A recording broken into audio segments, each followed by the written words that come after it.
C'est qui, lui? Ça va? Lâche-moi! Tiens le buté! Dans les flics! Tirez! Dans un vestiaire rempli de désinfectants, Kevin déchire cette tranquillité soigneusement feinte. Il insiste sur le fait qu'il a été impliqué dans un accident et que le meurtrier a pris l'arme que Jack lui avait donnée et a ensuite tué une vie avec cette arme. Kevin semble maintenant très paniqué. Ses amis entendent sa situation et veulent le réconforter. Kevin reste le même garçon d'avant. Mais on n'a plus de secret, d'accord? Ok. La répétition dans l'auditorium se déroule avec tension. Kevin remarque sensiblement que Jack n'est pas là. Cela rend ses nerfs déjà tendus encore plus sensibles. Alors Kevin se dirige vers la fille qui lui plaît, Andrea. Son regard est rempli de prudence et de honte difficile à exprimer. Les copines disent que c'est nul de sortir avant que j'ai mes 18 ans. Ok. Ouais.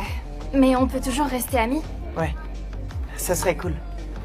Kevin sort de l'école et croise Jack dans la rue animé. Il est assis sur les marches et déclare qu'il en a assez du jeu sur scène. À ce moment, une vieille voiture arrive en trombe. Le cousin de Jack, Ricky, les invite. Avec un ton plein de séduction, il parle de nourriture, essayant d'attirer ces adolescents naïfs dans son cercle. Kevin reste méfiant, mais il est finalement attiré par cette ambiance dangereuse. Genre, être obligé de foutre une canette à la poubelle, Ouais, franchement. c'est ce que je te Ce disais. truc était super bon. Va falloir faire une bonne sieste après ça. Tu m'étonnes. Mais chier, putain. Quoi? Le mec là-bas, c'est Cory Cutler.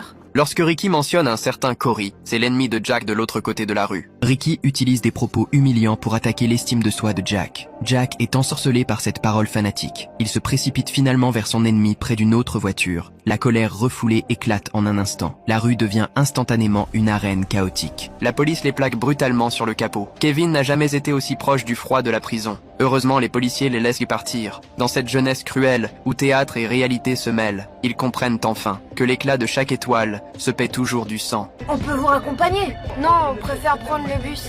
Non, merci. Rien à foutre.